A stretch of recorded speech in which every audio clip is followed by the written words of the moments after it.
Want to start investing in the stock market in 2026, even if you only have $100? Well, you're in the right place. I'm going to show you the easiest, safest way to get started, even if you've never touched an investing app before.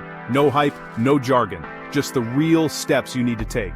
Stick around because these simple moves could change your financial future this year. Right, so why is 2026 such a good time to begin investing? Simply put, the barriers are lower than ever.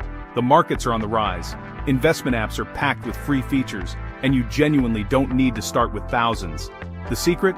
Start small, keep at it, and pick low-risk options like ETFs, rather than chasing risky single stocks. So, let's get into it.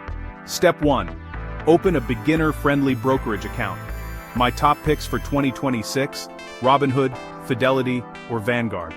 Why? They've got zero commission fees, let you buy fractional shares, and for most accounts, there's no minimum balance. Signing up takes less than 10 minutes.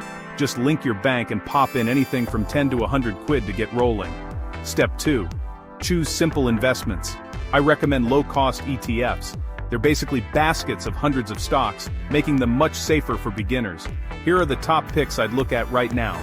The Vanguard S&P 500 ETF, ticker VOO, which tracks the top 500 US companies. Super stable, with a tiny 0.03% fee.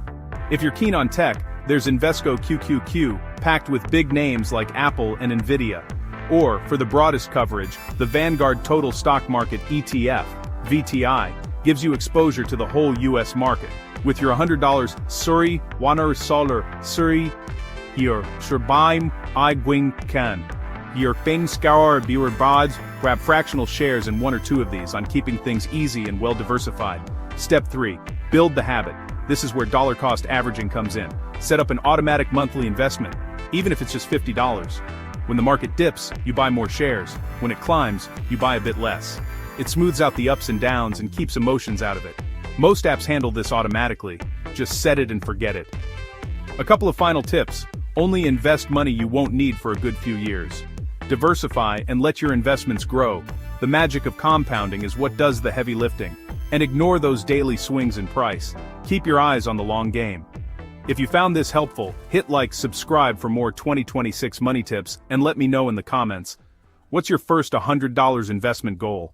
I'll reply to every comment. Seriously. Thanks for watching. Your wealth journey starts today. See you next time.